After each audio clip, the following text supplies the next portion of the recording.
What's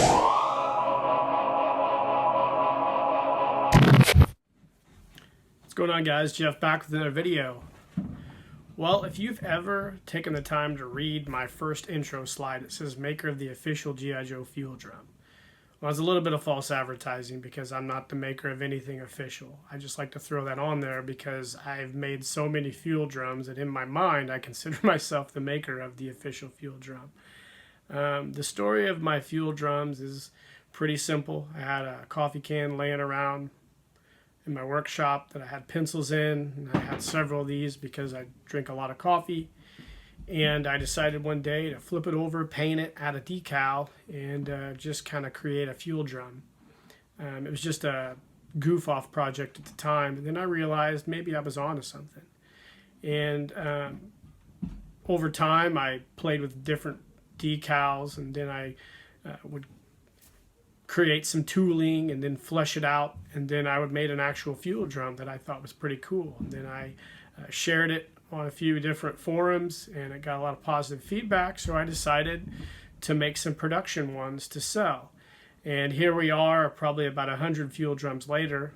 I've sold every one of the ones I've made except for this one right here, which is the only one I own that I've made for my G.I. Joe training tower. I don't know if it's flipped backwards that you can't see it, but today I wanted to share with you just the basic thought process and not all of, but most of the fuel drums that I've made over the years, as well as some other customs that I've done. If you've watched a lot of my Watts in the Shops, then you've seen different things that I've made at various stages of completion. So today I'm just going to take some time to throw all that out there with a little bit of my narration to let you know all the things I've made over the last few years. I really enjoy doing customs and making things, and I've always got new ideas in my head. And thankfully for this YouTube platform, I'm able to share those ideas with you and hopefully inspire you to make your own customs. But right now I just want to focus on my fuel drums and some of the map tables and other customs that I've done that I wanted to share with you guys to take a look at. So without further ado, here you go. Okay guys, so this is the very first fuel drum I ever made. I had a spare coffee can laying around, and I decided to paint it and decal it one day.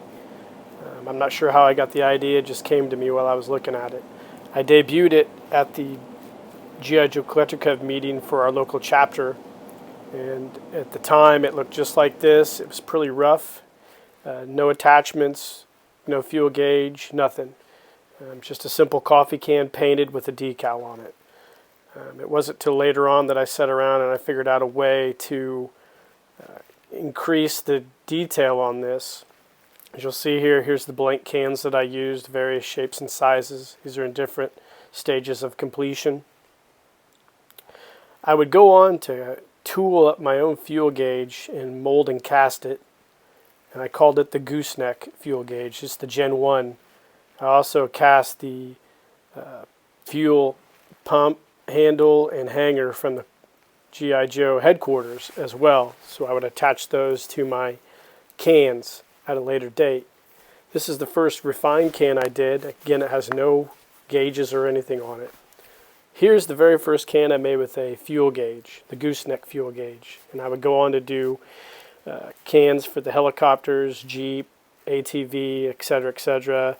Also did them for the mobile support vehicle and the big trapper. I would also go on to do them as well for the turbo copter and the turbo swamp craft, as you'll see in some of these coming up pictures.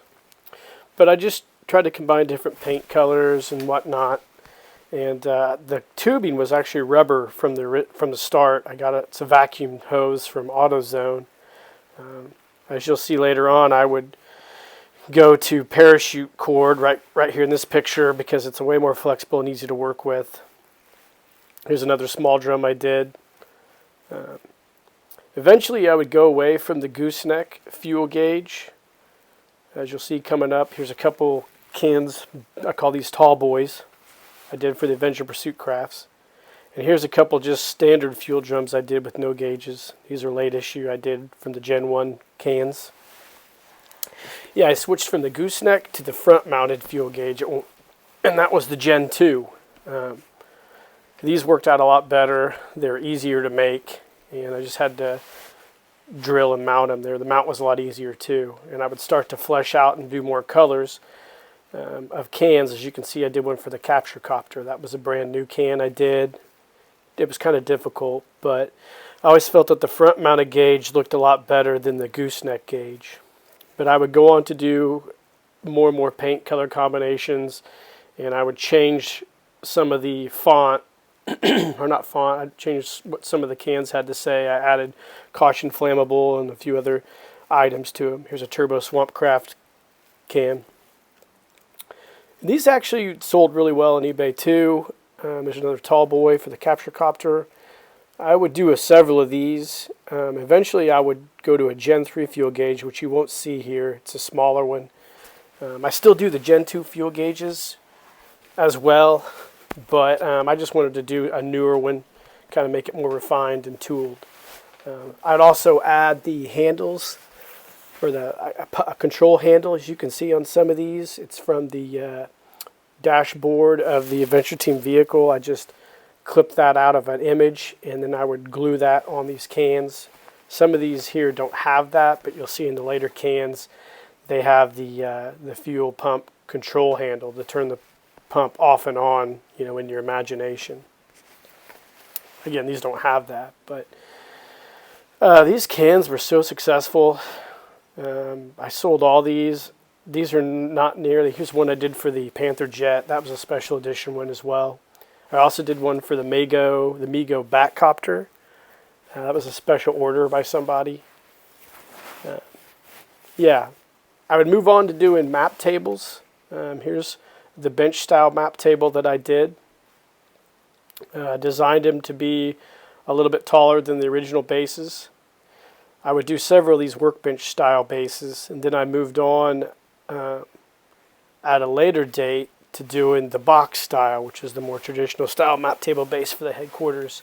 And I've done these primarily since then. The dimensions and the height have changed a little bit, but they all fit the map table top perfectly. The original ones I did were not decaled. Later on, and like in these images, I did a lot of decaling and added some Adventure Team stickers to the bases. These have changed over the years as well. They're about 6 inches tall now, when these were here were about 4 inches tall. Excuse me.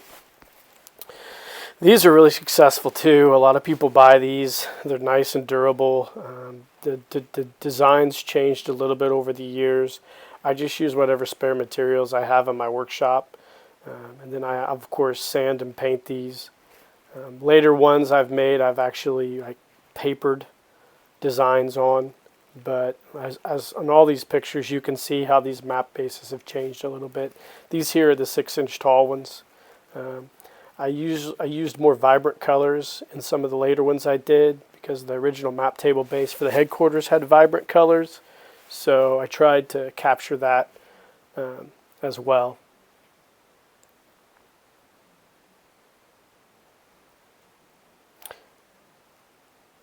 I always included a map with these, or 3 maps usually. I actually made a Spy Island map, which you see in most of these pictures. It's cool. It's out of the G.I. Joe comic book, The Real American Hero, and I just photoshopped Spy Island on the map to make it congruent with the Adventure Team.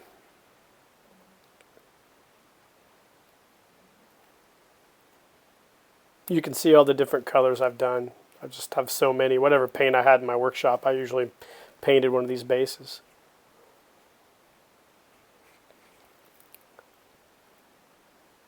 These are fun to make. They're super simple. Like I said, I just use spare material that I have lying around and try to make a nice base. It's usually the outside that counts, not really what's inside it. If it looks nice on the outside, you can put the top on it and it's sturdy, then that's usually the best thing for them. I would move on to making a map table like this here that didn't have a top. I made my own top. This is a custom one I did. for those guys that don't have a map table for their headquarters, I added these map holding tubes on the inside of it, which was really cool. This actually sold really quick on eBay. I would also go on to do these workbenches. I made these various shapes and sizes, 6 inches tall, usually 8 by 8 or 5 by 6 or 5 by 8, just whatever I wanted to make. I would build these tables and paint them, usually throw an Adventure Team logo on them. These were cool. I featured these in some of my photo stories back in the day. But I probably made a dozen of these out of spare wood as well. They all sold extremely well on eBay. I got a lot of good positive feedback from these workbenches. I'd like to make some more sometime, maybe this summer, but they're a little bit more difficult to make. I also took some old spare card boxes and decaled them. This is an aqua chest that I made. This is the first one I made, so it's a little rougher than the later ones I would do out of cigar boxes or wooden boxes bought at Hobby Lobby. But I sold this as well to somebody on Facebook who was really into this scuba diving and deep sea diver stuff. As you can see, it'll hold the deep sea diver gear, which is kind of what I was going for. Here's a strong box I did. I just called it a strong box because it was a metal card box. It worked really well too. I took an old late issue Foot Locker and painted it with the same paint I used for my tables and decaled it to make an aqua chest for all my dive gear. So this turned out really cool too. Here's a Foot Locker I made for my son. I repaired it. And this is the coolest one. It's a late issue Classic Collection Foot Locker painted orange with the Third Son's book decal on it. And I added some paracord, and this is what I keep a lot of my Super Joe items in. Here's another box I had. I just threw a vinyl decal on and did a repaint and put a brand new latch on the front from Third Son's books. Added some paracord side handles as well.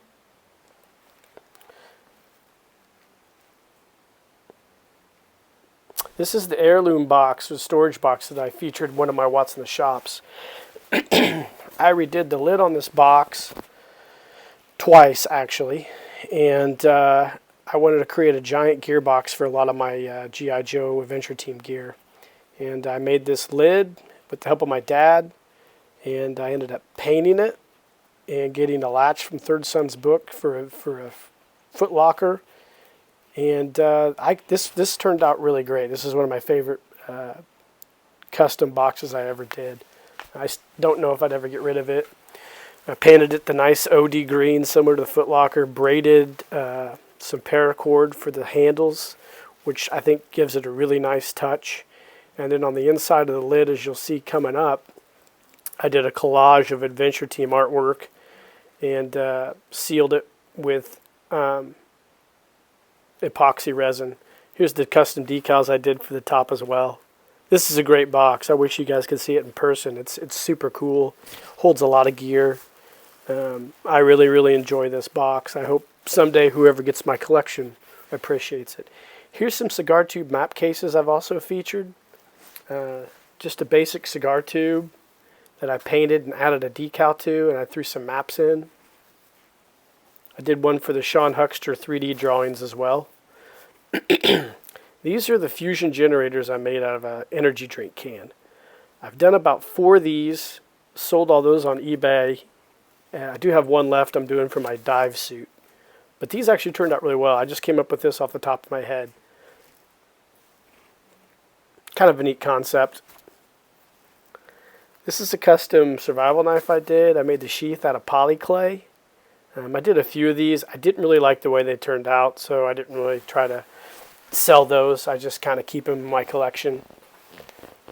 They're okay. If you watched my What's in the Shop and I talked about the dive mask from Roger Houston, this is the original one I did that I never liked. I just wanted to show you the concept. This is on a cool dive suit. Here's another dive suit I did. Obviously, you've seen my Quartermaster videos. Then you know that I had Kathy make a deep sea diver suit for me out of this camouflage, which is cool. I don't know if I ever really show anybody what the guy looks like in the dive suit itself, but here's my sea adventure, my muscle body sea adventure in my deep sea dive suit. He looks a little goofy in there because the muscle bodies are just kind of goofy if they're in tight-fitting clothing. But I like this figure. I like the suit. It's really cool, one of a kind.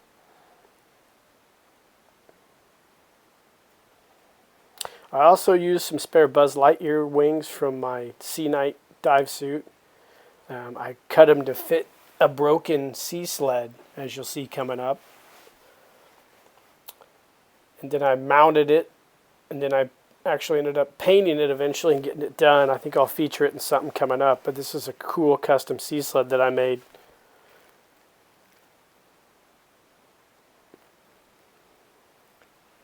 Here's a Max Steel Super Joe muscle body completed.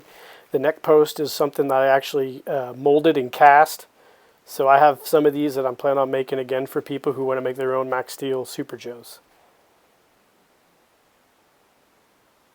These are radio packs that I did. I had all the lids missing, so I made new lids out of styrene and painted them and gave them a custom decal. And these turned out really cool. I like doing these. Here's a pack I made for the radio, for the Jungle Survival radio. I made this out of styrene as well. This is one of the older customs I did from a few years ago. I still use this from time to time.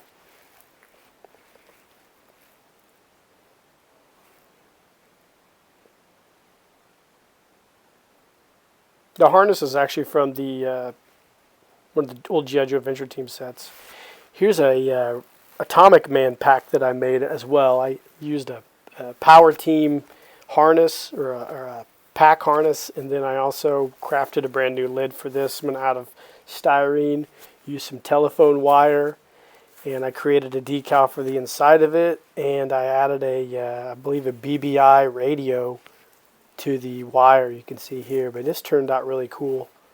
I put a nice Atomic Man logo on it as well, nuclear logo. Goes with the Collector Club set. This is my ATV. Now I originally made a roll cage for it, and I hated this roll cage, so I got rid of it.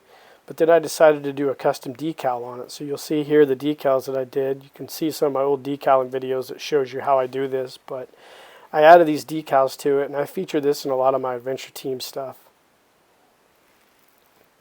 It's really simple to do. It just takes time. I actually bought the Cotswold rack system specifically for this vehicle because this is my Adventure Team main ATV now. I painted it, took it apart, did all that stuff, and decaled it, put it back together.